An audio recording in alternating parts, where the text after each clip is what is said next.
So just by way of introduction, we've got a lot to pack in the next, basically just over an hour. We're sorry we were late, but there was a conversation in private being held between Nick Clegg and interesting and valuable.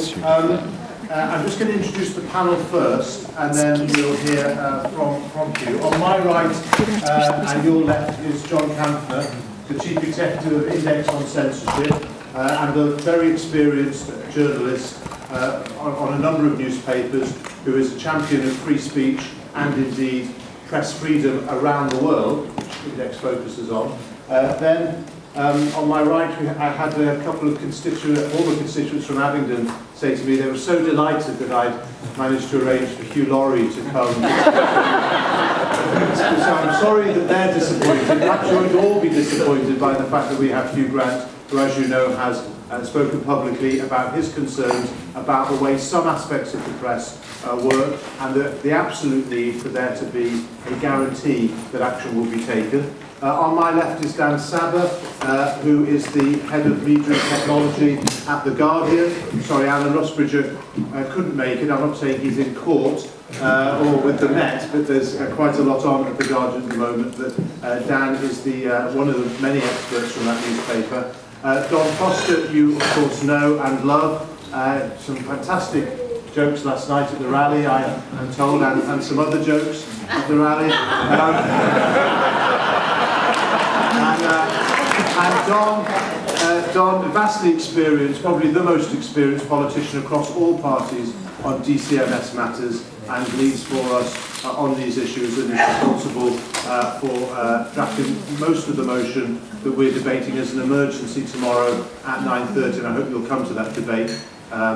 Just don't go to bed, just come at 9:30 for the debate tomorrow. And then on my far left, on your right, Charlotte Harris, who is a solicitor with Mishcon de Rea and represents many of the victims of hacking in their civil case, and has had a long-standing interest in not only the phone hacking area, but privacy and libel law.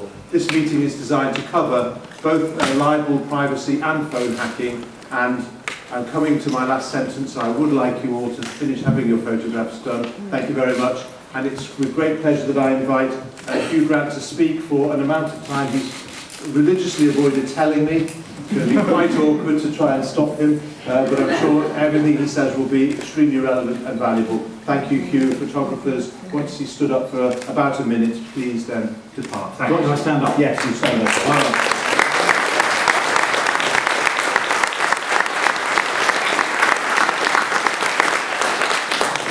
I was told to speak for 5 minutes.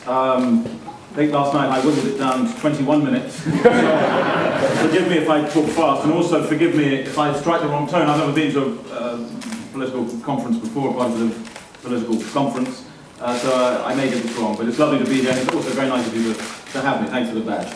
So, why am I here? Why did I accept the suggestion of my chums at Hacked Off to come? Basically because I love to rant on this issue. I'm anxious on this issue, having made such a lot of progress in the summer. I'm nervous about momentum being lost, and because ultimately, obviously, this scandal at the centre of our democracy can only ultimately be put right by politicians. And so it seems to be right to be at all three-party conferences to try and identify those politicians who really are going to be on our side. I mean, an awful lot stood up on July the 13th and appeared to have grown a pair of balls, and I'm interested to see which ones are actually going to use them and which ones are going to stay on side. If I can just quickly say, or outline the situation as I see it, and then I'd like to tell you what I'd like for Christmas. I see that what I think the whole country sees and what the world sees, to the shame of our nation, which is that we really have two presses now here. We have two newspaper industries. One, terrific, the best in the world, to be defended at all costs. It's a cornerstone of our democracy, and we should all be very proud of it.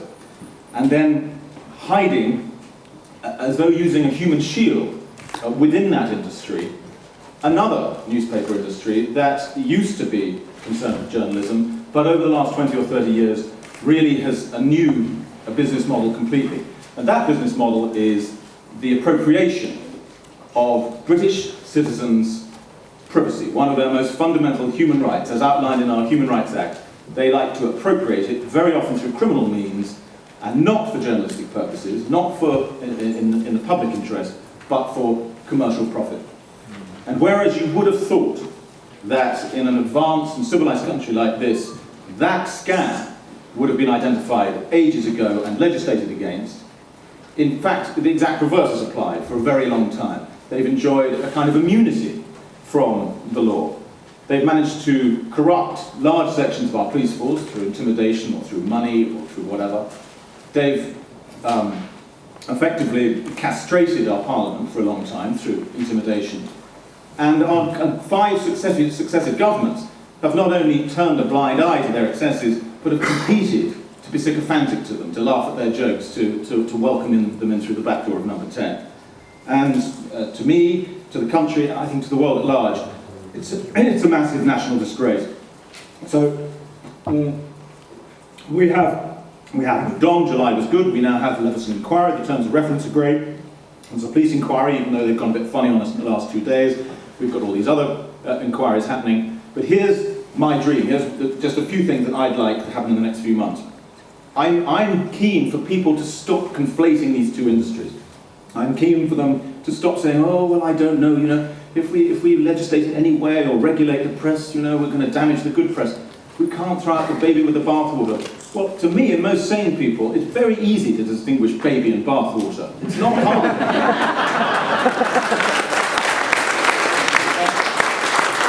I think it's very easy. You take the baby out of the bath. In fact, I would argue that the baby is now quite big enough to get out of the bath itself, and it's high time that good journalists, broadsheet journalists, just get out of the fucking bath.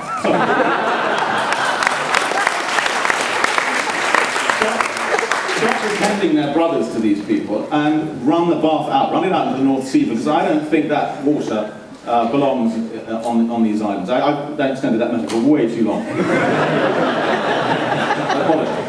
So I want that to happen. I want politicians who talked a good game back in July to now play a good game right through to the end. And I do, if I may say so, I know I've gone over, see an opportunity for the Lib Dems in particular. You, more than any of the other parties, have a good bill of health on this. You've never been in bed with these scumbags. You've always stood up for things like ownership, plurality of ownership and things like that. You are in government. And as I understand it from my Lib Dem chums, you're always looking for opportunities to punch above your weight. Well, could there be a greater opportunity? It seems to me an absolute open goal for the Lib Dems to take this cause and to become real national heroes on this. You have in front of you a very good motion. I read it, and there's nothing that the group have hacked off really fundamentally disagrees with on that. I hope you implement it. I hope it therefore means that your people in government have to implement that. And I see it as a great opportunity for the Lib Dems, and good luck with it. And yeah, thanks.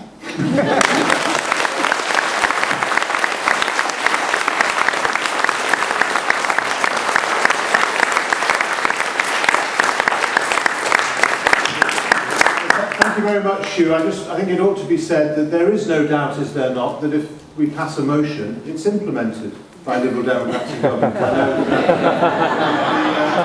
Co-sponsors, the Social Liberal Forum of this event, feel very strongly about it, and I'm sure everyone in the room at this lunchtime is a social liberal in that respect at least. Now, following that, which is not easy, but appropriately is someone from the Fourth Estate, is Dan Sabbagh, Media and Technology Editor at the Guardian. Dan, you have almost as long.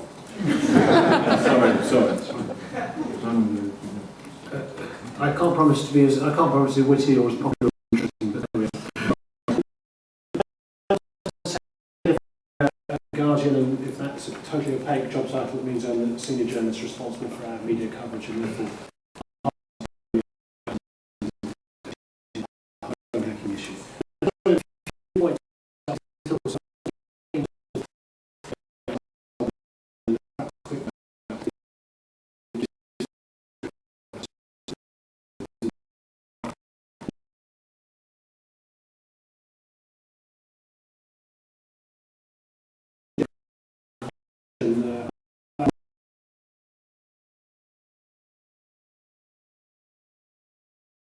that we had between News International and the government, that this sort of revolt as a new suddenly ownership is important. And it's important that the one media group doesn't have too much power over British media. That's what David Cameron tells us. But what we'd like to see, I think, is that this new mood is consolidated and in some action. What we'd like to see, I think, is some clear rules sometime in the not too distant future as to what the right and appropriate cross-media ownership limits are in the UK. Rules that everyone can understand and a game everyone can play fairly by. Also, I think we need to be clear about whether we think it's all right for the largest newspaper group to own the largest broadcaster, as was proposed when Rupert Murdoch's News Corp was going to buy B-Sky B, or all of B-Sky B. I think, we at The Guardian, I've written many times, we think this is fundamentally wrong. We think it's fundamentally disturbing for democracy to have an organisation twice the size of the BBC choosing or trying to choose who should be the next Prime Minister. You know, we have a real problem with that approach. We have a real problem with that sort of size of company existing out there. And we think, and we hope, that the Liberal Democrats will use their influence in government to press the tighter, tougher and meaningful cross-media ownership laws. Secondly, something has already been talked about, press regulation. And it's clear that there is a sudden new orthodoxy to something I think called independent regulation of the press, and that the PCC has pretty much had its day. Well, we're pretty comfortable with that thinking over at The Guardian, and we certainly pretty much agree with that. We certainly pretty much believe there is a path, we need a path to reform. A few thoughts from me, this is not quite the newspaper's position, we haven't quite thought it all through, but a few thoughts from me. It's quite clear that we need some kind of independent body, not one with newspaper representatives on it. I think we need, this body needs to have the power to compel, initiate inquiries and compel evidence. My personal view is this body should have the power to levy fines. I think that's sort of part of your motion on Monday. That's not a view universally shared, but that is a view. And some of these things may need statutory backup, if you like, the armaments of the law kept in reserve. We don't think there needs to be statutory regulation of the press nor licensing like we had in the 18th century, but we need to do something. And again, we at my newspaper are comfortable with that approach, and we think you need as a party to really press for substantive reform of the PCC and not be afraid of that. A third and last point just about what we think needs to change, and it's just something about culture, it's a much broader point, and I think as Hugh Grant said before, the Liberal Democrat Party is not a party that's been in bed with any media owners, media moguls in the past. Unfortunately, they've not perhaps been interested enough, and perhaps now they'll regret that. But you know, we very much feel that the people at News International have resigned, people at the Metropolitan Police have resigned. I'm not sure that we've laid a clear trail of accountability to how the influence News International had at heart of government, not with your party, but with another sort of larger, bluer party. What we hope, or what we look to see really, is you changing the culture of the coalition, the culture of the government in this country, so that no media organisation has those kind of backseat, backdoor, behind-the-scenes relationships that aren't disclosed. It's a disgrace that David Cameron could go for not one, I think two meetings with Rebecca Brooks and others over the sort of Boxing Day, over the Christmas holiday period, and not disclose that for months. It's just outrageous that that kind of thing goes on. These sort of relationships go on in the light.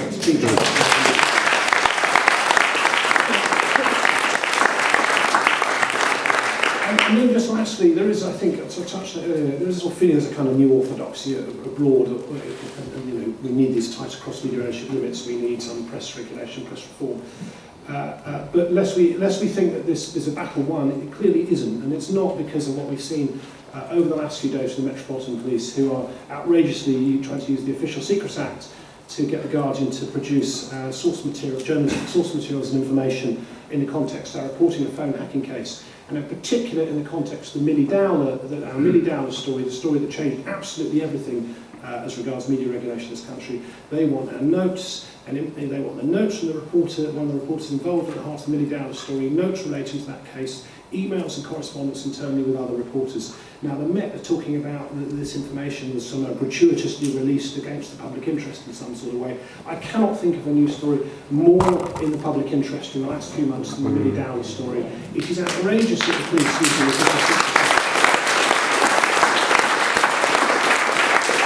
unless you don't understand the importance of it, and forgive me if you do, I'll just make a brief point here. The point here is there's no public interest defence against the Official Secrets Act, whereas there would be journalistic sources are normally protected by law. That was a battle won in the Goodwin case at the European Court many years ago. If they use if they nuclear tip their demands under the PACE, Police Criminal Evidence Act, with this use of the Official Secrets Act, in theory, we have no place to go. We have to give up this information, and that is chilling for whistleblowers, that is chilling for journalists in this country. It's a real problem. I hope that Don or Liberal Democrats can use their influence in government some way or the other, will speak out against this, and hopefully help us, not just because this is a story about The Guardian, but because this is an issue for journalism as a whole.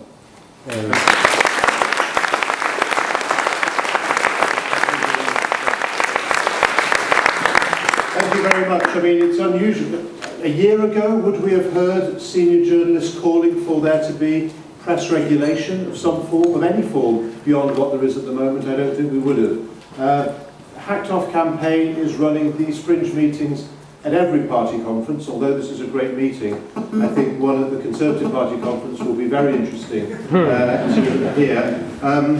The final thing I just want to say in response to that was that it was the Hacked Off campaign that managed to get the initial proposed terms of inquiry extended to cover the relationships between politicians and the media, thanks to the fact that the Dowler family were prepared to come and meet the three party leaders who agreed face-to-face with the Hacked Off campaign and the Dowler family that those terms of reference should be so widened. Our next speaker, John Kampfner, does three extremely valuable things, at least that I know of. One, I've already said that he campaigns for press freedom and the public's freedom to know, which is the other side of the question on many of these issues. He is acknowledged and said to be a supporter of the Liberal Democrats and gives the Liberal Democrats critical advice sometimes, but nevertheless advice. And thirdly, he is one of the leading libel reform campaigners, and part of this meeting is about libel reform, and indeed the motion tomorrow deals with part of that. So it's with great pleasure I invite John Kampfner to address the meeting.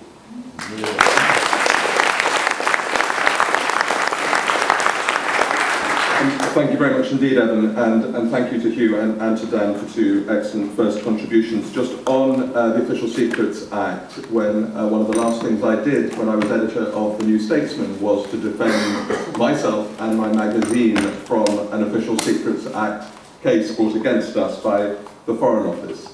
It was wonderful that we had it thrown out on the first day of the Old Bailey trial.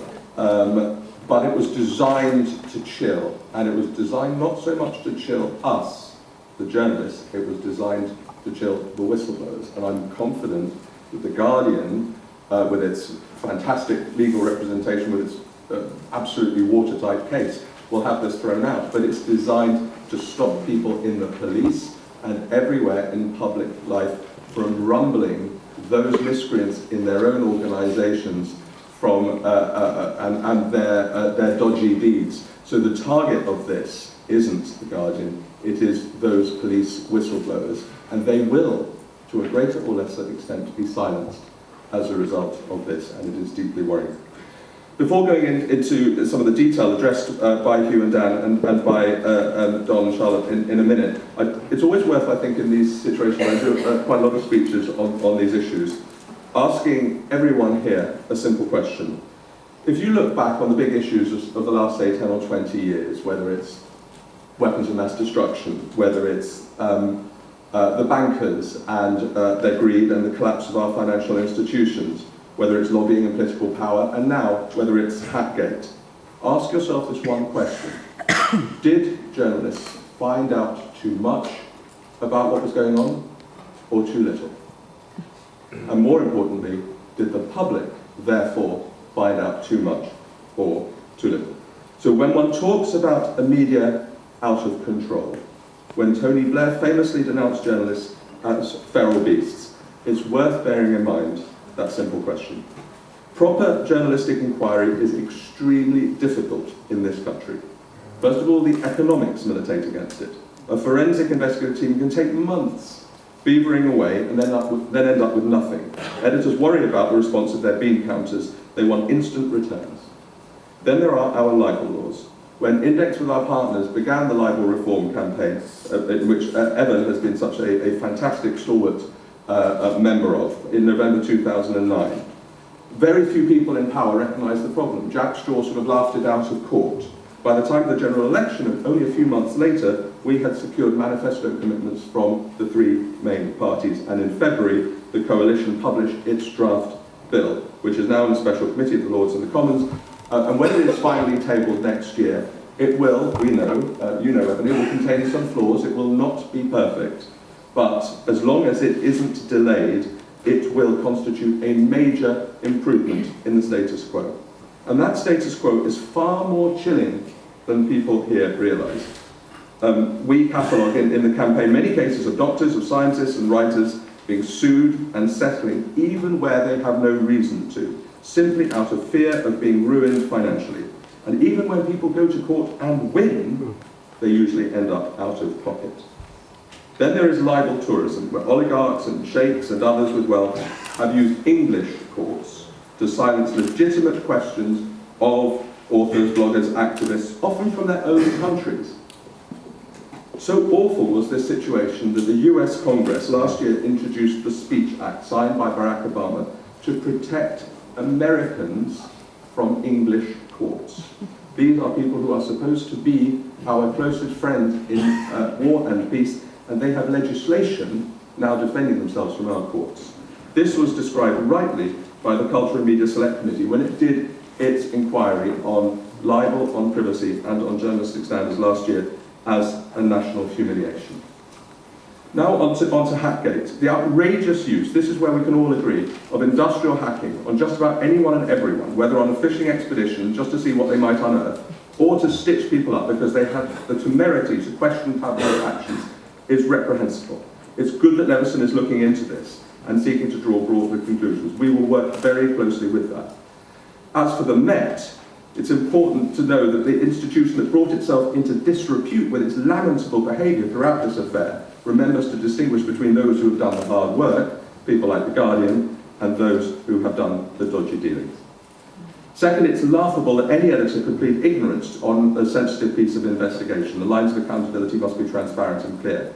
On the PCC, everyone accepts it's failing and that something must be done. The question is what?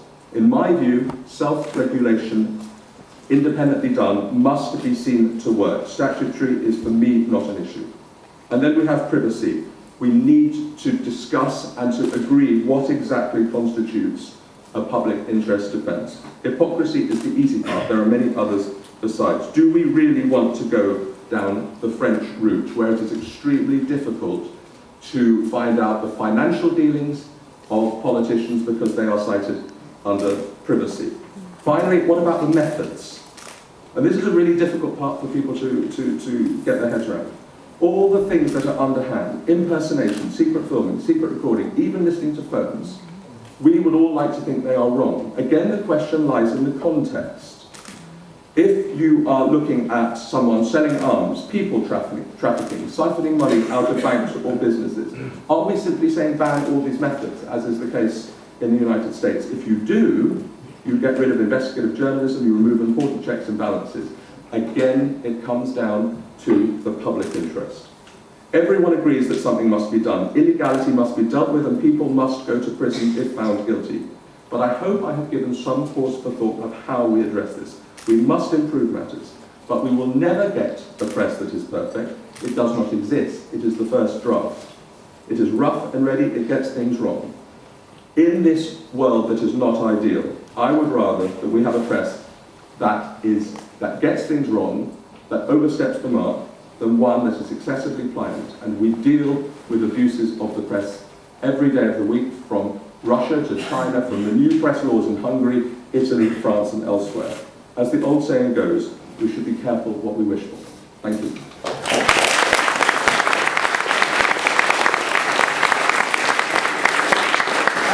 Thank you very much, John. It is very important to hear that perspective, and obviously we all hope that that perspective will come across in the debate tomorrow, although I personally think the motion does indeed strike the right balance for the future. Our next speaker, Charlotte Harris, I I last but once saw on television in the company of one of her, I think probably her most famous client, we would say, Libel the Future. And she bears no responsibility for anything other than the instructions that he gave her, which were nothing to do with any jungle experience or anything like that. But Charlotte has developed expertise in this area, as I say already, both in libel and in privacy and in the civil claims made by phone hacking victims. It's a great pleasure. I invite her to give a perspective of the lawyer and the victim. Thank you.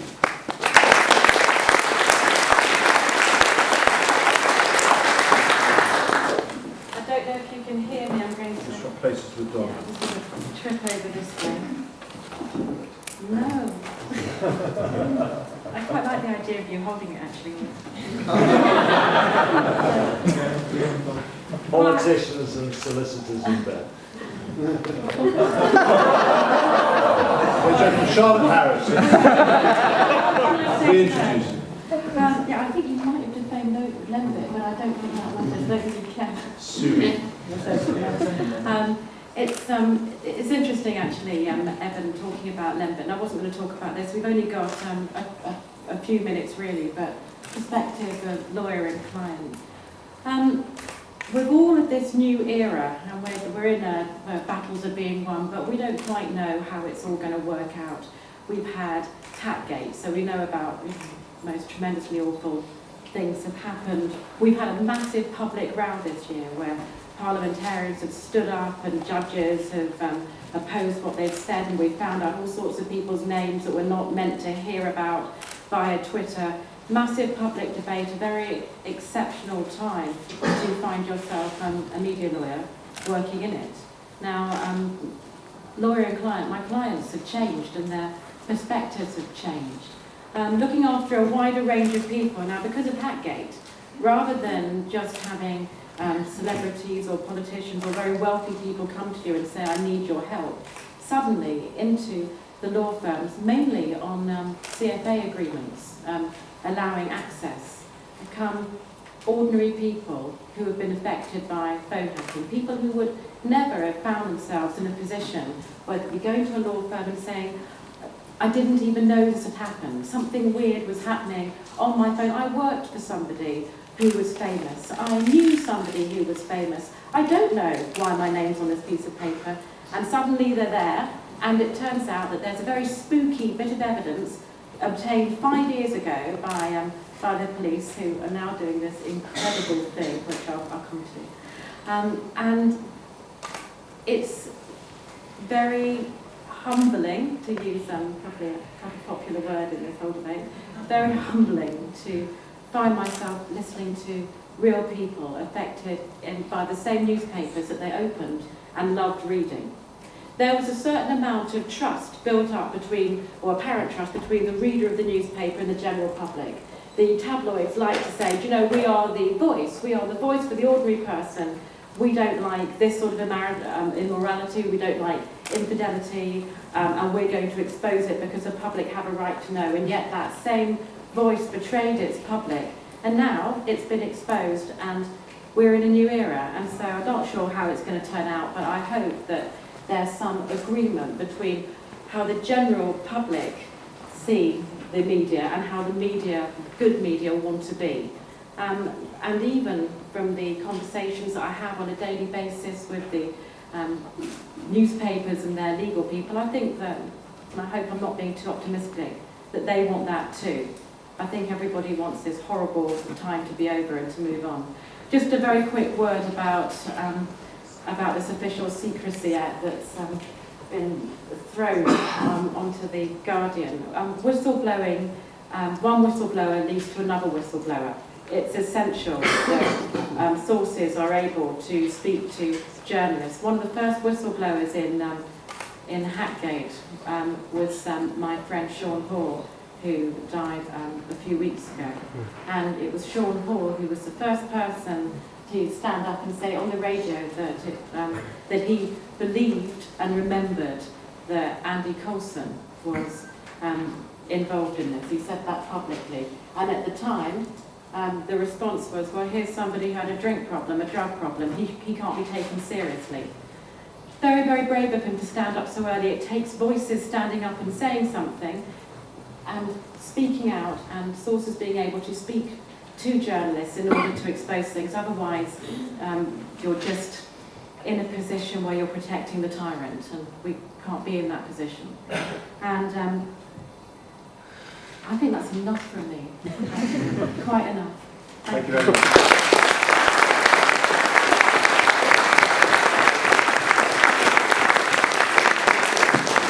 Thank you, Charlotte, and we'll look forward to your expertise and advice in the question session as well. It's a great pleasure. I hand over now to Don Foster to tell us, to respond to what's been said and tell us what the Liberal Democrats are going to do about it. Well, thank you very much. Can I just ask, how many people in this room believe that what The Guardian did in revealing all of the information about what had happened in terms of the Millie Dowler affair was in the public interest? How many people disagree? Clearly, every one of us believes that what The Guardian did was in the public interest. It was an example of some fantastic journalism. And the first thing I want to say is that whatever we do and think about and change in the future, let's always remember that while there are some bad ones, there are still some fantastic journalists, investigative journalists in this country.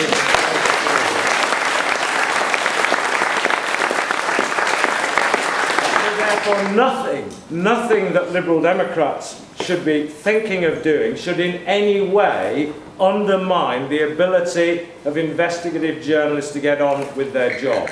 And that's why I'm absolutely delighted that across the parties, with pressure from Liberal Democrats, there will be significant reforms in relation to libel laws, which currently do prevent a lot of decent investigative journalism taking place. Almost to the point where, you know, if you've got the best lawyers and you've got enough money, you can more or less stop anything happening. That can't be right. We've got to change it, and we will.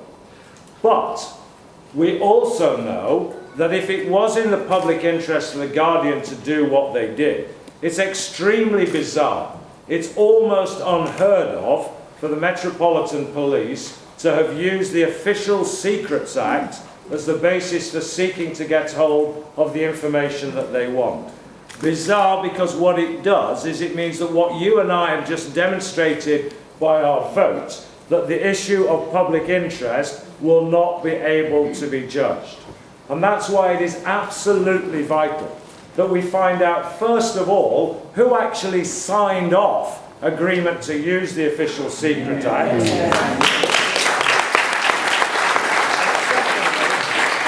And secondly, we have to have a very, very clear explanation of why they're doing it.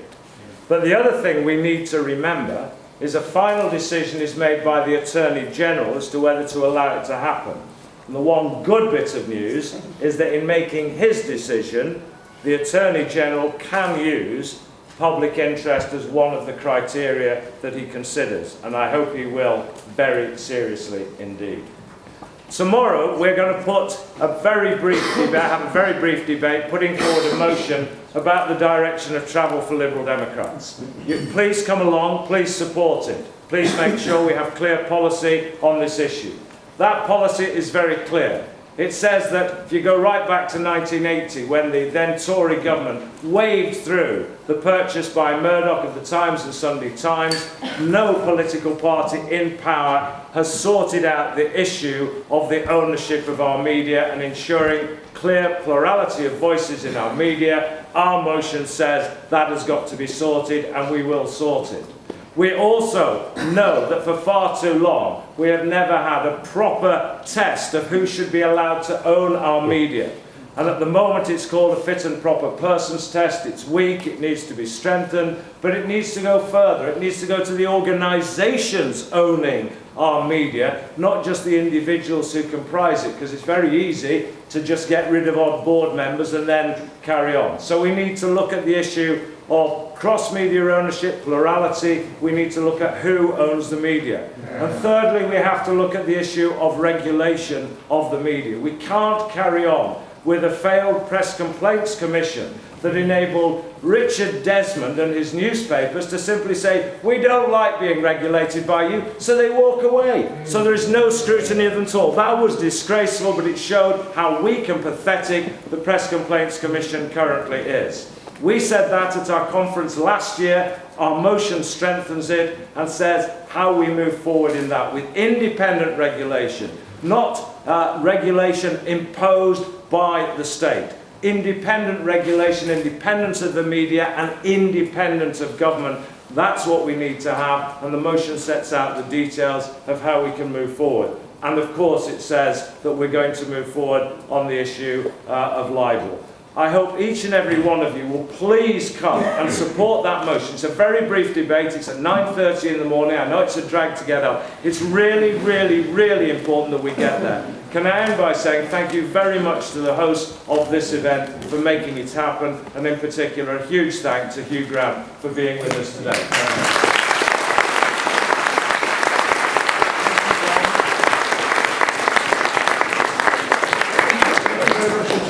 I'm now looking for questions, and I will take them in threes after the first one, I think, and then if you can say who you are and if there's anyone in particular you want to direct it to. But Martin Moore from the Hacked Off campaign gets the first question.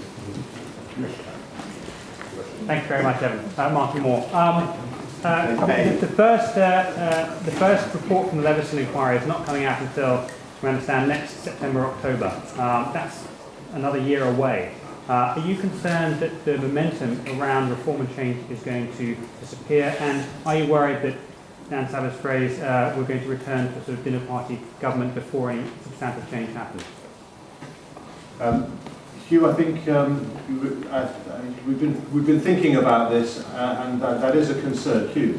That is absolutely the concern. That's why I'm here, and it's the concern I was talking to Nick Clegg about in our 7-minute lunch, and which was delicious. But, he did slightly depress me by saying that he felt that nothing can really be done in terms of legislating until Leveson reports. So that is a snag, but I comfort myself with the fact that Leveson, as it progresses, will be reported, and that this will, I hope, keep the scandal in the forefront of the news. I think that there's so much more to come out that the public don't yet know about it. I mean, at the most basic level, that it wasn't just the news of the world, you know, that these malpractices, these criminal acts have taken place for a long time across all the tabloid papers. Things like that, other, shocking cases of privacy invasion of very often very vulnerable people, you know, parents and families of killed servicemen, etc., etc. So I think there's a lot more that will come out in the process, and I hope it'll keep the issue hot, so that when Leveson finally does report, and I believe he had his first report in a year, that we can move to legislation fast and within this Parliament. I mean, my God. I think that's definitely the plan. Don't worry about the roving mic. I'll repeat the question if they're short enough. So I will take three. There's a question at the back, and then I'll come to you, sir, and then to the gentleman in the aisle. But the back first. Sarah. Thanks very much. Sarah Ludford, member of the European Parliament. Mention was made of problems in other European countries, media laws in Hungary, problems in Italy, which we know about Berlusconi's dominance. I know you've got plenty on your domestic plate at the moment, but would you be willing to also look at the whole myriad of problems across the EU, which is supposed to be a beacon of freedom, democracy and human rights? But there are real big problems about press freedom and censorship, privacy laws in France and so on. So I hope I'll be able to invite all you guys to the European Parliament to hold a similar meeting. Thanks a lot. And the gentleman here, mic can be passed along. And I'll ask John to answer that question in a moment. Yeah. Newspapers are currently exempted from the third party. You say who you are, sorry. I'm Tim Nichols from the Hackney Party. Newspapers are currently exempted from third party campaigning laws in electoral law. They are the only institution that is exempted. And other types of journalists working in other ways, online journalists, broadcast journalists, are not exempted. This is very much a part of the power that journalists have had, that media proprietors have had over politicians. Does the panel think that this is part of the relationship that Leveson needs to be looking at as well? Okay, I mean that's something particular to Liberal Democrats, that unlike the BBC that has to be, at least has to claim to be balanced, and other broadcasters, in fact, newspapers can say vote this way or we're the last person to leave and so on. And again, I'll see if Don wants to respond to that. And then in the aisle at the back there. Jonathan Hunt, both journalist and a Liberal Democrat activist in South London. Many years ago, before some members of the panel had even been to a wedding, let alone a funeral, I was the elected leader of journalists on The Observer when Mr. Tiny Rowland sought to take over the paper. Although we got a reference to the Monopolies Commission, you know, in our fight to maintain editorial standards, editorial freedom, and the right of journalists to report things as they saw it, and we thought there might be a conflict with that kind of ownership. All they could offer was a panel made up of former civil servants, academics, etc. And when it came to the crunch, you know, did it work? No. Did it help? How are we going to find a form of media ownership that still allows many journalists on many papers who do find out, do good investigative stories, but never get them published? Thank you. I mean, Sarah Ludford's point on the media in Europe, NDX on censorship is interested in that, obviously, as is the organisation. I'm a trustee of Article 19, and there's a great deal of work based in Britain actually being done on that. If John wants to touch on that and also defend the ability of the Daily Mail to say vote Conservative when the BBC and other broadcasters can't, and anything you want to say on Tiny Rowlands and The Observer? What a cornucopia of delights.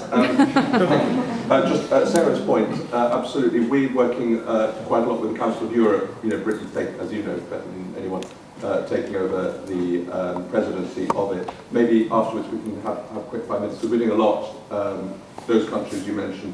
We're leading on Belarus, which is Europe's last dictatorship, and what's been going on there is deeply, deeply shocking. Got some good traction with the European Commission, with the Foreign Office here and elsewhere, but obviously let's talk about that. Just the guy from Hackney, one of the quaintnesses, I think, of the entire journalism debate is a PCC remit, for all its other myriad faults, of which we all agree, is everybody's focusing still on the old-fashioned newspapers, online citizen journalism, blogging, elsewhere, which contains the good, the great, the investigative journalism that doesn't get out, and the very, very ugly as well. It's got this whole thing as well. And so much of the debate generally, and you look at the Today programme, Newsnight, they always do a review of the papers.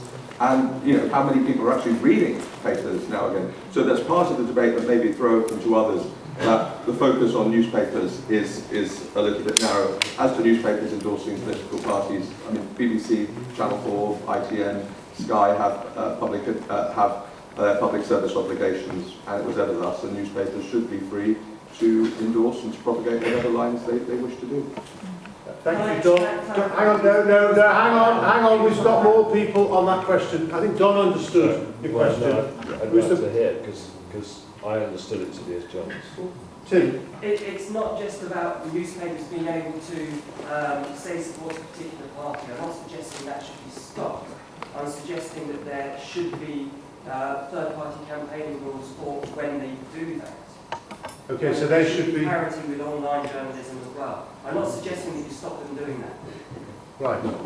Don. Well, I mean, let me be clear. I genuinely don't entirely understand the case that's being made, and I'd love to hear from you about it and anybody else with ideas, because there won't be time to hear what everybody has to say. But I am really very clear about the simple fact that public service broadcasters, because we give them something, either space on the spectrum or we give them money through enabling them to collect the license fee, we place particular requirements on them as to what they should do. As far as privately owned newspapers, for example, are concerned, frankly, they can report what they like, they can cover what they like, they can support which political party they want, they can choose to cover or not cover the activities of a particular party that they do, provided they do it within a clear code of ethical journalism, which must be compulsory and must be as part of the package that will be introduced on the PCC. But the requirements on privately owned newspapers that they have to cover the Liberal Democrat Conference, I'm not going there. Well, come on, Dom.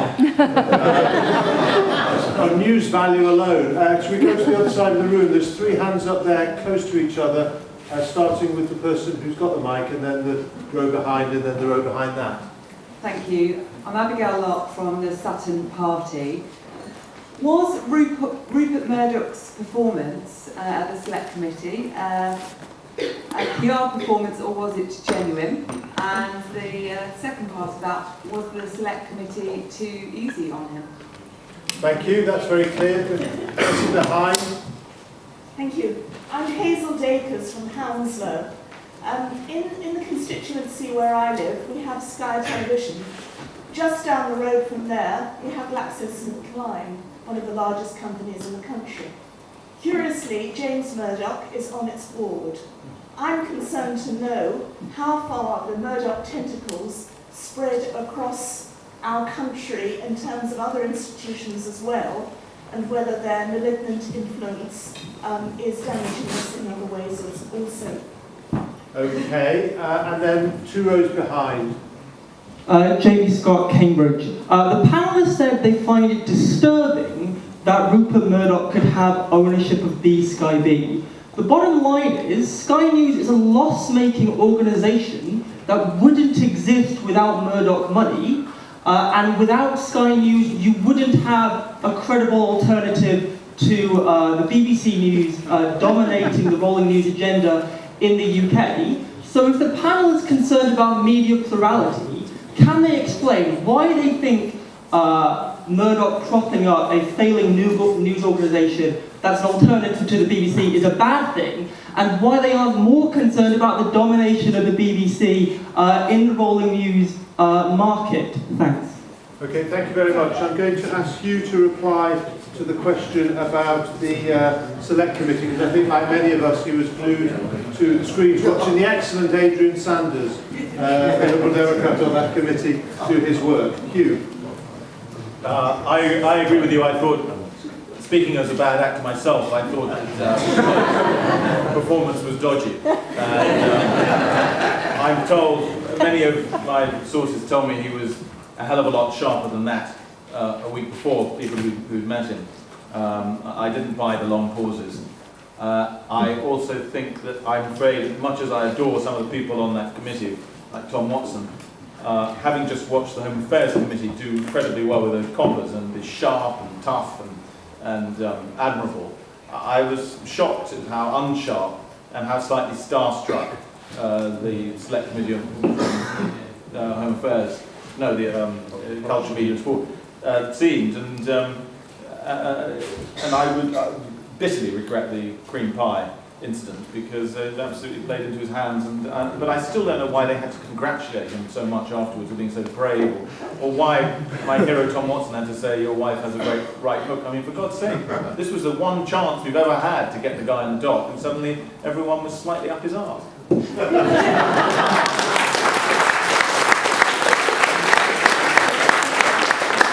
Again, I have to turn to journalists to follow that. Dan, on the question in particular of B-Sky B, for example, and the reach of Murdoch generally, whether or not you know about Glaxo. I know that James Murdoch's on the board, but I'm not quite sure what. I don't think that in itself is particularly sinister. Whatever drugs GlaxoSmithKline may make, I don't think James Murdoch has much to do with those. Just on Sky News, and the point's made. The point that's been made is an important one, but I think important also to rebut. I mean, firstly, Sky News is a respected and serious broadcaster by and large. I mean, it does pretty good work. So does ITN in television news, far larger than Sky News, far larger, and a serious competition with the BBC and broadcast news. So let's not forget ITN in this equation.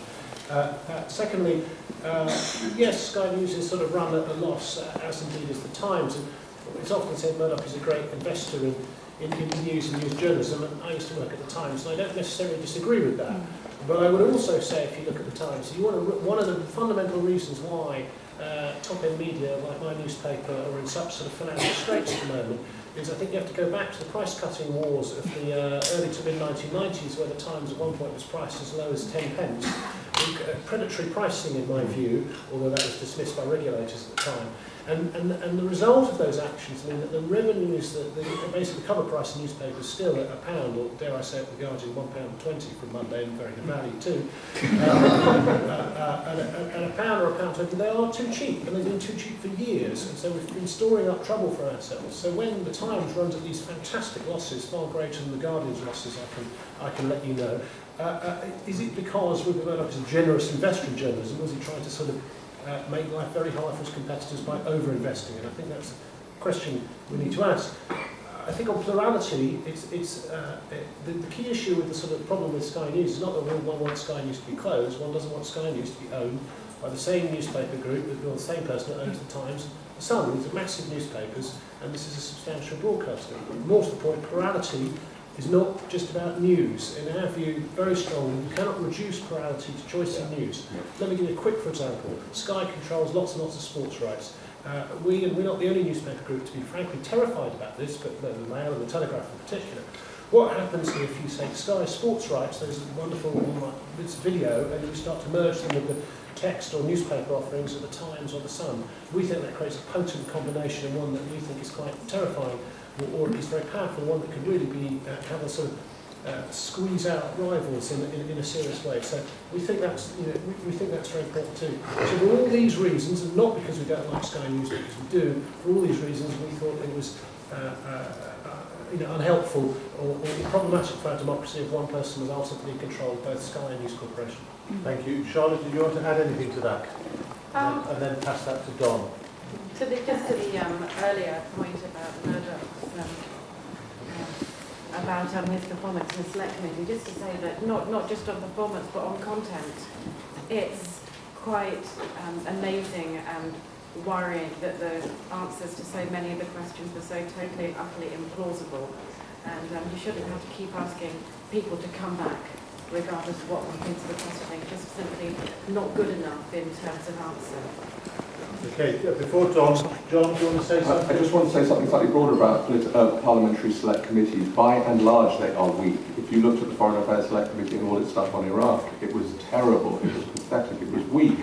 The issue is a parliamentary one as much as an individual one. We need to introduce an American system of much stronger select committees where it should be a major career path to be on a select committee rather than being a minister. People should be required to appear under oath, and they should be able to subpoena people as well.